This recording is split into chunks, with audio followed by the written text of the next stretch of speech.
Greetings one and all, my name is Lancer and welcome back once again to Oshi No Ko Season 2. We'll be watching Episode 2, and last time on, Aqua, Akane, and Kana have taken on the job of doing this play, the Tokyo Blade, and the lead roles that they have in it. And Akane is putting her acting chops to the test, thinking that she doesn't fully understand the character that she's playing. Meanwhile, Kana is absolutely killing it in her role and forming bonds with the other main leads and leaving Akane in the dust. Aqua, of course, playing his side of things, trying to get close to the director to see if maybe he is his father. And yeah, the writer of the play showed up and she seemed so timid, but then she said to everybody, we need to make some revisions. What revisions? Everything. Things are probably only gonna go well. Let's get right into the episode.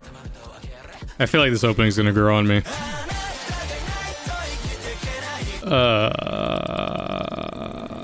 Huh? Oh, we're jumping back? Shouldn't this have been the first scene?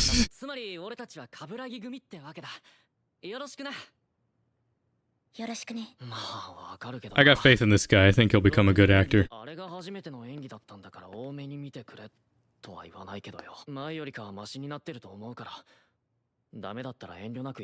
Jeez, so it's been nearly a year since all this started.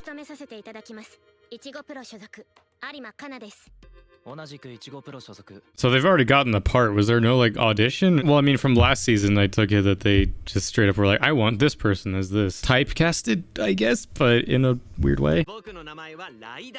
Raida. Rider is our word, but you may call me Raida. I feel like this should have been the first scene, but alright.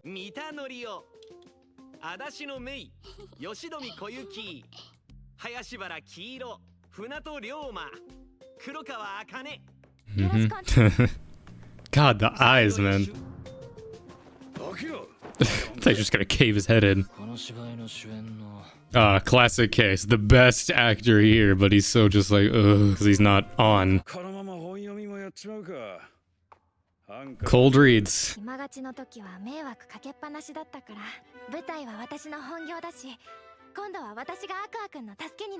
She looks different. Or well, it's because during the whole reality thing, she had short hair. Right now, like it's more grown out. I had long hair. I'm just realizing that. You gotta play catch up too.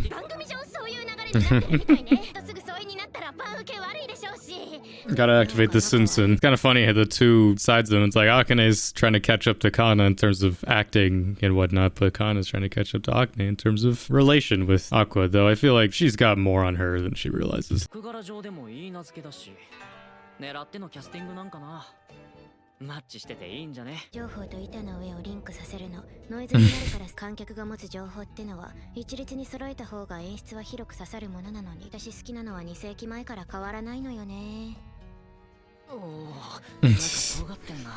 That's someone who's dying inside.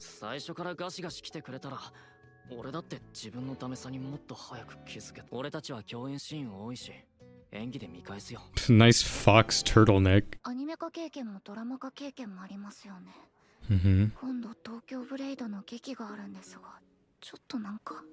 It's a fascinating thing. I mean, it's something mangakas obviously are experiencing a lot more nowadays. It's like getting your drawings seen, like actually seeing them in motion. It's kind of meta having this in this show, having your work adapted. A stage play would be an entirely different thing. I can't imagine that. Are there still people who write plays? I feel like we've already had like, you know, the plays that have been made and it's like, all right, there you go, do that. I don't feel like that's something you pursue like a career in. I'm not familiar with the writing side of plays, just more the acting side of it. She actually has to be involved now.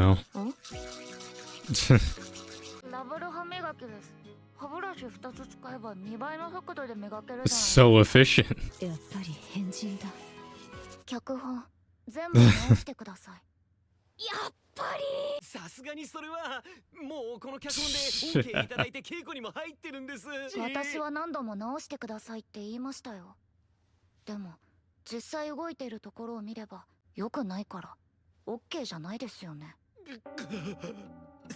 That's something I'll never get for plays is that there's already a deadline for when the first performance is before you even start rehearsals, which that's something I've experienced in plays, is being a week or two from the first show and our director being like, you guys aren't ready. But then it's like magic. All of a sudden it works, you know? That's the side of plays that truly is magical. I feel like it's just all of a sudden all these problems will be going wrong weeks, days, hours before the first show happens. Then all of a sudden lights dim, first scene starts. It's like none of those problems ever existed. That's why every time I go to see a play, it gave me a new perspective just looking at it. I mean, that's the same with kind of anything in life. You look at it and sort of take it for granted, be it entertainment or anything. But then like once you've actually experienced it, oh wow, you look at it so differently. I think plays especially just because of the amount of unseen moving parts, all just to get to those moments on stage. All that to say is I've never understood why that happens. Like I get like needing to get like a theater rented out or whatever, especially if you're like a part of a company that I assume doesn't already have like their own theater where they can decide things. But I mean, this is the first time she's actually interacting with them.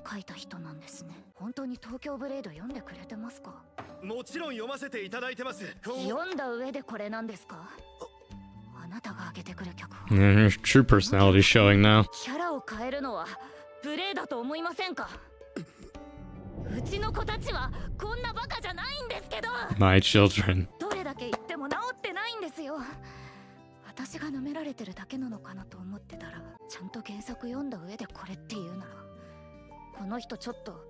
You understand it so well, why don't you write the fucking script then? I get it's different, play script versus obviously a manga. メディアミックスをするにあたって原作者と脚本家が揉めがちなのは本当に日本の制作フローとして一旦プロデューサーと演出家の打ち合わせのもと I mean, that's obviously something that still happens to this day with stuff, you know? It gets picked up by a bigger company, wants to be adapted, and then, though of course in a lot of modern cases, you know, it happens and the writer is like, no, this isn't what I wanted, but the company's like, we don't fucking care. We gave you money for it. It's ours now. Disney. おそらくアビコ先生は上がった脚本に不満があったのだろう。修正指示を書いて送りつけたに違いない。原作者と脚本家の間には多くの大人が仲介し、リライティングはほぼほぼ伝言ゲームになる。アビコ先生はロジックに頼らないセンス型なので、その意図は編集者にも汲み取れない可能性がある。全然治ってない。道端で心情をベラベラ喋ってきっしょいかまってちゃん集団になってる。整理して文章化するの大変だよ。Curious to see if her and Aqua might interact at all. どうにか言葉をマイルドにしなくちゃ。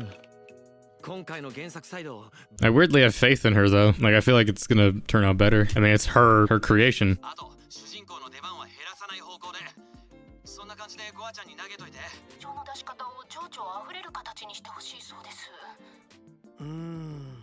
It's a fucked game of telephone. Yeah, I like that. I mean, I don't like it, but I mean, it's kind of accurate, you know? It all comes down to like her editor is just like trying to interpret her fucking crazed ramblings, and that just gets trickled down to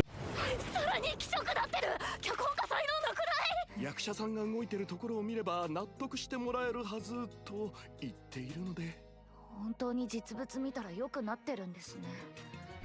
Why are there so many middlemen then? Why don't the two important ones talk and then go from there? 互いがベストを尽くそうとする中で発生する齟齬や、それをうまく翻訳できない仲介者。様々な要因で、一向に反映されない自分の意図に対する 強い抗議の意味も含まれているのだろう。私の作品に向いてないんじゃないですか。ほら、ここの修正とかセンスない。修正も的外れ。エンタメを理解してると思えない。編集部的にもあれでしょう。He's just dead. じゃなきゃこの劇の許諾取り下げます。金って何千万とかでしょ。いいですよ。私が出します。会社が出すことになるんですよ。じゃあ出して。名義もそのままで。 脚本家さんには普通にギャラ払ってください。でももう関わらなくていいです。Why is Aqua here? 社会性に著しく欠けてる人多いから、アビコ先生は極端な方だけど。いいんです。このままだと降ろされますよ。You'll be out of the job. Don't you mean extinct? 首をすげ替えられる。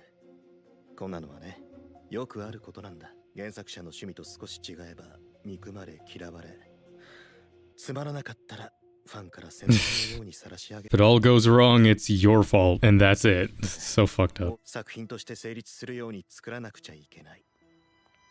リライティングってのは地獄の創作だよ。Rewriting. っていう感じなんだけど。クレジットからは僕の名前消してもらえませんか？あたかも自分の脚本みたいに出すのは僕にもプライドがあるので。僕はゴア君の脚本方針は間違ってないと思ってる。今回のもいい脚本だと胸を張って言えるよ。事故に遭ったと思ってどうか飲んでくれないかな。 Didn't think we'd see so much of the technical side of this. 他の仕事のスケジュールずらしてまで受けた仕事、魂込めて脚本書いた。 Here comes the どんな doubt. 深夜寝る間を惜しんでタイムリミットギリギリまで粘った。この人ちょっと創作者としてのセンスが。畜生。 Poor guy. I mean, I get it. It's hard, you know? Trying to adapt to someone else's work. 原作サイドとの交渉の後、新しい脚本が上がり次第連絡をする。それまで稽古は休止とする。 Shit. That's so much time wasted. And they don't have anything to memorize. Like, they don't have a script anymore. Like, what the fuck? What's the point of them even being here? そういや、そのステージアラウンドって何？知らないで稽古してたの？劇のステージなんてほとんど同じ。Is it a... 舞台そんなに好きじゃないでしょ。気づかれたか？そら気づきましたもん。好きじゃないというか、好んで見ない。 This doesn't even give a fuck. と入れ替えてテンポ悪いし、可動式のセットは安っぽい。劇特有の大げさな演技にいまいち乗れない。 Oh my god, he's one of those. No shocker though. It's like, I care much more for the acting of stuff that could be edited out and altered in post. I once thought as you do, until I actually stepped foot on a stage. I mean, I get it. It's different from watching and being in, but... 客足元を除いて演劇は社用文化なんて声もあった。役者がその認識じゃちょっと困るよ。ステアラで舞台見たことないんだ。Let's go see it. Now play then. せっかく時間できたんだからちょっとデートしよう。 Don't let Kana see. 映像より上位の体験型コンテンツだって教えてあげる。 I would say they're superior, but I mean, fucking...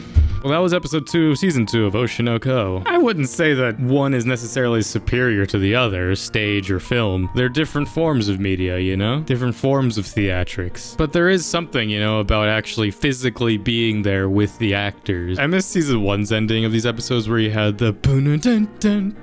Like it would happen before it went into the title card, because now it just sort of catches me off guard as opposed to having a musical cue. That was a very interesting episode. We focused very heavily on the technical side, like Aqua and all the weren't even in the episodes of like the very end. Or well, we had the start of it where we kind of like went back and forth, kind of jumping all over the place timeline wise, but we were just showing the technical in and outs of a stage play, which is really cool. Against the stuff you don't normally see, but I mean, we've been doing that. That's kind of just been the bulk of this show, is just showing like the technical in and outs of like idol culture, of TV shows, movies, all this stuff, which is cool. I would love to see the research that the author did to do this stuff. I'm sure he actually like went to like plays and stuff and talked to directors and stuff and actors. I keep forgetting that the creator of this is the same author as Love is War. Love is War and Oshi No Ko are like two completely different things in my mind. Yeah, I mean, what is gonna happen, man? Again, I imagine this whole season's pretty much just gonna be this arc, this whole play leading up to it. I'm curious if this is gonna be 12 episodes. I imagine it is, because last season was 11 episodes, but it technically was 12 because the first episode was 2 episodes in one. Yeah, man, I just want to keep clicking, but it sucks because then I'll have to wait week to week, so I'm gonna take my time. But either way, this is my reaction to episode 2, season 2 of Oshi No Ko. Join me next time for episode 3, as well as everything else will be coming out soon. Until next time, I'm Lancer. Thanks for watching.